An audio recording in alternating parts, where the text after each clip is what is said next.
सभी को नमस्ते और जोहार। आज पुनः मैं आप सबके साथ में उपस्थित हूँ और मैं आगे बढ़ने से पहले चाहूँगा कि अगर आप जो भी मेरे इस चैनल पर नए हैं, कृपया मुझे चैनल को सब्सक्राइब कर लें। आपका यह सहयोग जो है मुझे काफ़ी मोटिवेट करता है अलग अलग तरह के कंटेंट को बनाने के लिए। आज का जो मेरा कंटेंट है वो है जिस पे मैं विगत 2-3 सप्ताह से पहले भी बात किया हूँ। वो है जो हमारा 0 से 3 साल का जो बच्चा है उसके प्रति हम कैसे स्टिमुलेट करेंगे, उसको हम कैसे स्टिमुलेट करेंगे ताकि उसका ब्रेन जो है प्रॉपर डेवलपमेंट हो पाए।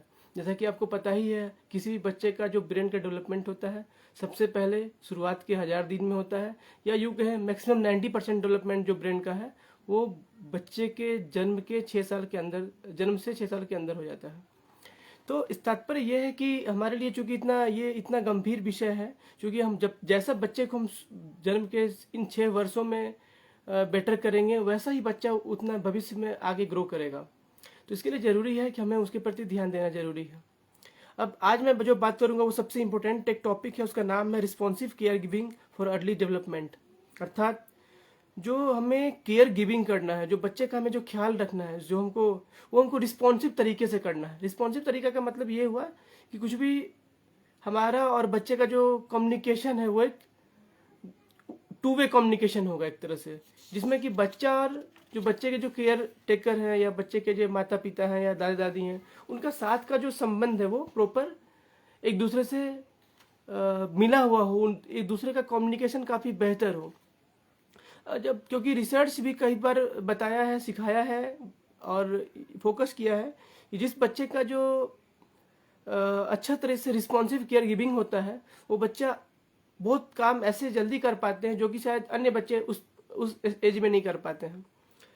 और इन चीज़ों से क्या होता है कि बच्चे में मुख्य रूप से 4 तरह का जो डेवलपमेंट होता है। जो पहला है आपका सोशियो इकोनॉमिक इमोशनल डेवलपमेंट है, दूसरा आपका है कॉग्निटिव डेवलपमेंट, तीसरा है आपका लैंग्वेज का डेवलपमेंट, चौथा आपका है मोटर का डेवलपमेंट। अर्थात मुख्य रूप से जो बच्चे में ये 4 तरीके के जो उनका जो विकास होना है वो उन विकास के जो घटक जो है ये चारों चीज़ सोशियो इमोशनल, अर्थात हमारे समाज में इमोशनली जो बच्चा कैसे ग्रो करेगा, सामाजिक एक दूसरे को कैसे पहचानेगा, एक दूसरे को कैसे ट्रस्ट बिल्डअप करेगा। कॉग्निटिव का मतलब होता है कुछ नया चीज़ को अपने इन्वायरमेंट में देख के सीख पाना, नया चीज़ को एब्जॉर्व कर पाना। लैंग्वेज जो हमारा जानते ही हैं, जो हमारा बच्चा शब्द का प्रयोग करता है या वाक्य का प्रयोग करता है। तो हमारे रिस्पॉन्सिव केयर गिविंग से क्या होता है कि बच्चा बहुत तेज़ी से कई शब्दों को सीख लेता है, कई अक्षरों को सीख लेता है, वर्णों को सीख लेता है।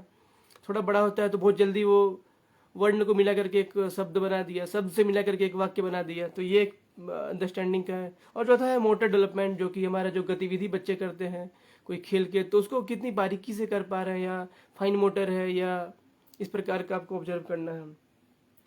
और इसका जो एक सबसे इम्पोर्टेंट एक पहलू है वो है सर्व एंड रिटर्न। कोई चीज़ को अगर हम कैसे रिस्पॉन्सिव केयर गिविंग कर सकते हैं, इसका सबसे एक उदाहरण है सर्व एंड रिटर्न।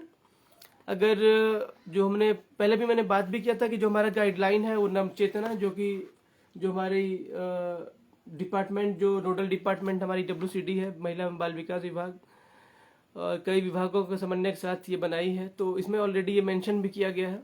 तो सर्व एंड रिटर्न का मतलब क्या होता है? सपोज एक बच्चा, मान लीजिए कुछ एक बॉल रखा हुआ है अगर, तो जो पहला स्टेप क्या होगा हमारा कि बच्चे के प्रति ऑब्जर्व करना, बच्चे को देखना, ऑब्जर्व द सर्व। बच्चा क्या चीज़ को देख रहा है, तो बच्चा जो है मान लीजिए बॉल को पिक कर लिया और उसको देख रहा है, उसको हिला रहा है। तो ऑब्जर्वर क्या करते हैं या केयर टेकर क्या करते हैं, उसको देखते हैं कि बच्चा जो है उस बॉल को पकड़ के अपने हाथ में रखे हुआ है। तो वो उसको मदद करता है कि जो हमारे केयर गिवर को, कि एक बच्चे के पास एक चीज़ है, एक प्रोडक्ट है जो उसको होल्ड किया है। तो बच्चा के जो केयर गिवर सेकेंड स्टेप हमारा क्या बोलता है, रिस्पॉन्स टू द सर्व।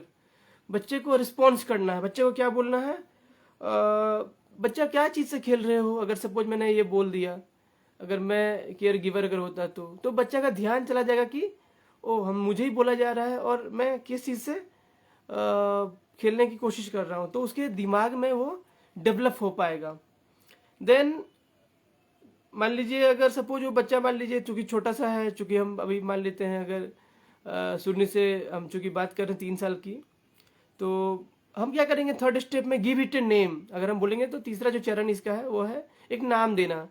तो हम बोलेंगे कि अच्छा बच्चा तुम बॉल से खेल रहे हो, तो बच्चा को लगेगा अच्छा इसका नाम जो मैंने जो पकड़ा है, मैंने जो हाथ में रखा है, बच्चा सोचेगा इसका नाम बॉल है या गेंद। अगर हिंदी में बोले तो क्या गेंद से खेल रहे हो, तो बच्चा क्या सोचेगा अच्छा मेरे हाथ में जो है उसको गेंद बोलते हैं। तो बच्चा ये भले ही हो सकता है अगर रिस्पॉन्स हमें करे या नहीं करे, मतलब इन टर्म ऑफ बोल करके, बट उसके माइंड में जरूर उस चीज़ को डेवलपमेंट हो रहा है कि ये जो नया चीज़ है वो उसका नाम क्या हो सकता है। और चौथा क्या है, देन टेक टर्न्स। जब हम बोलते हैं तो हमें उसके प्रति टर्न को हमको बैक करना है अपना, और उसके पास हमारे जो केयर गिवर है हम उसके पास जाएंगे, बच्चे के पास, और उसके पास उसको और कुछ बोलेंगे, अच्छा वेरी गुड ये गेंद है या बॉल है। तो बच्चा क्या करेगा, उस चीज़ को बोलने की कोशिश भी कर सकता है। अगर थोड़ा सा एज अगर मान लेते हैं, अगर थोड़ा 6 महीने के बाद का जगह अगर है तो बच्चा बोल सकता है बा बा, या हो सकता है कि थोड़ा बहुत कोशिश वो कर सकता है। चूंकि गेंद तो थोड़ा सा मुश्किल सा शब्द होगा, लेकिन अगर बॉल अगर बोलेंगे तो कोशिश कर सकता है बा बा, तो बॉल हो सकता है बोल भी दे अच्छी तरीके से। तो ये क्या होगा, ये हमारा हमारा फोर्थ स्टेप है, हमारा जो ये टेक टर्न हमारा बोलते हैं कि हमारा टर्न हमने बदल लिया, हमारे पास रख लिया। देन है ट्रांजिशन, जो हमारा जो मान लीजिए एक ट्रांजिशन का जो फेज है स्टेप 5 जिसे बोलते हैं, कि बच्चा क्या हुआ है ड्रॉप कर दिया बॉल को, अगर सपोज तो बच्चा का केयर गिवर फिर इसको रिस्पॉन्ड कर सकते हैं और उसको बैक बता सकते हैं कि ये तुम्हारे आपके पैर के नीचे में बॉल रह गया, ये तुम्हारे पैर के नीचे बॉल है, ये तुम्हारा, अगर बच्चा मुंह में लेने की कोशिश करेगा, मान लीजिए एक छोटा सा बॉल अगर है, छोटा सा गेंद अगर है, तो कि ये आपका मुंह में है क्या, इस तरह से।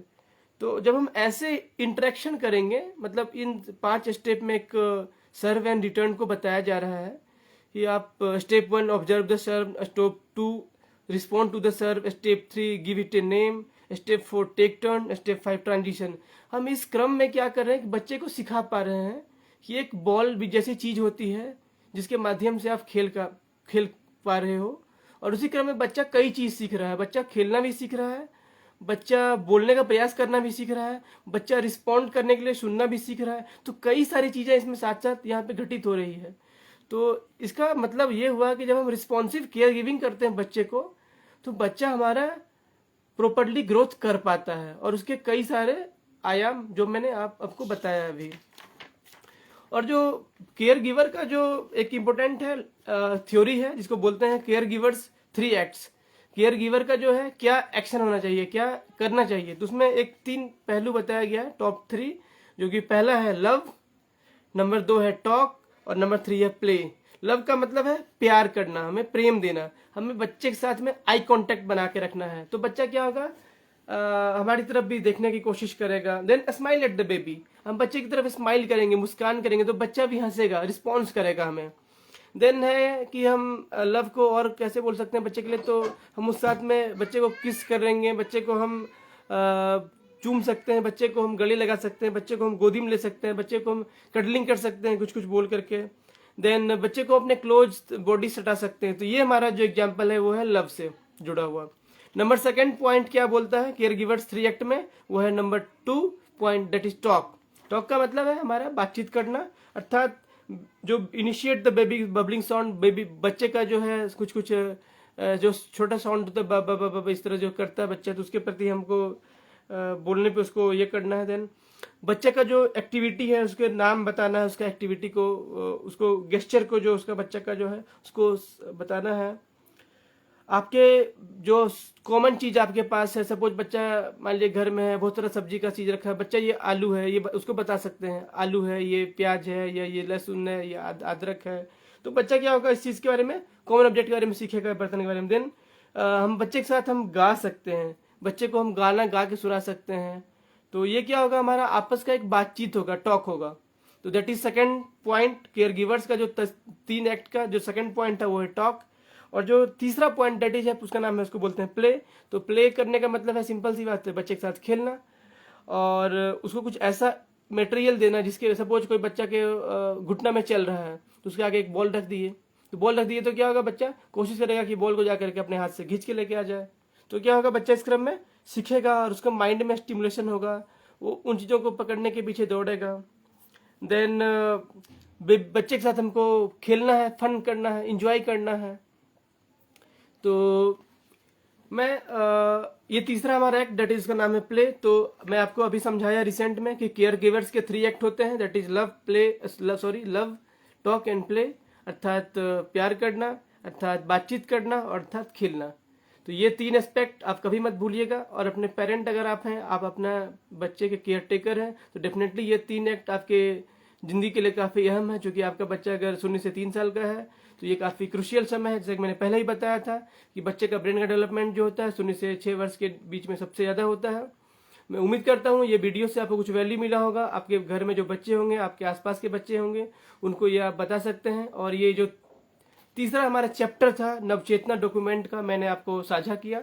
उम्मीद करता हूँ कि मैंने जो प्रीवियस 2 वीडियो बनाए थे